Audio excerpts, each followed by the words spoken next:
घनघोर गर्मी छाई हुई थी। सूर्य की रोशनी सीधे लोगों के माथे पर पड़ रही थी। इसी धूप में थुंग थुंग गांव के चौराहे पर छाता बेच रहा था। छाता ले लो छाता, बारिश आए या गर्लफ्रेंड का गुस्सा, दोनों से बचाने की गारंटी। उसकी यह आवाज लोगों को इतनी पसंद आती थी कि लोग तुरंत भागे दौड़े उसके पास आते और छाता लेकर जाते थे। लेकिन एक रात जब वह अपनी छत पर बैठकर बोल रहा था, मम्मी पापा आखिर कब तक तुम लोग वापस आओगे? जब वह केवल 4 साल का था तब वह अपने मम्मी पापा के साथ खुशी खुशी रहता था। उसके पापा हमेशा कहते थे, बेटा अगर मैं कभी इस दुनिया में ना रहूं तो तुम उन लोगों की मदद करना जिनके पास पैसे ना हो। फिर एक दिन गांव में भयंकर गर्मी पड़ने लगी, जिसके कारण थुंग थुंग के मम्मी पापा दोनों की मौत हो गई। अब थुंग थुंग की पूरी दुनिया उजड़ चुकी थी।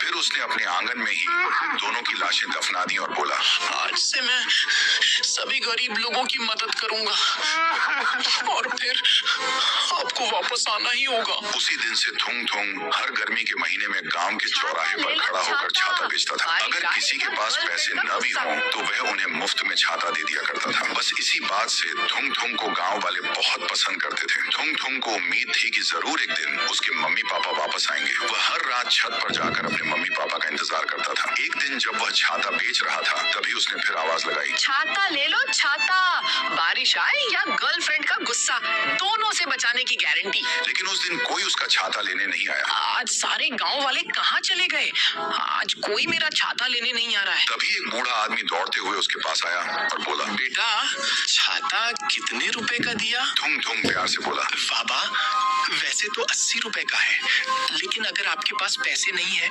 तो आप मुफ्त में ले सकते हैं। फिर वह बूढ़ा आदमी छाता लेकर वहाँ से चला गया। थुंग थुंग को थोड़ा अजीब लगा। अरे इस आदमी को मैंने पहले कभी नहीं देखा। उस दिन शाम तक उसके सारे छाते बिक चुके थे। उसने उनसे मिले पैसे गांव के गरीबों में बांट दिए और फिर घर की ओर जाने लगा। जैसे ही वह घर पहुंचा उसकी आंखें फटी की फटी रह गईं, क्योंकि सामने ढेर सारे छाते पड़े हुए थे। वह खुशी से बोला, अरे मेरे घर में इतने सारे छाते कहाँ से आ गए?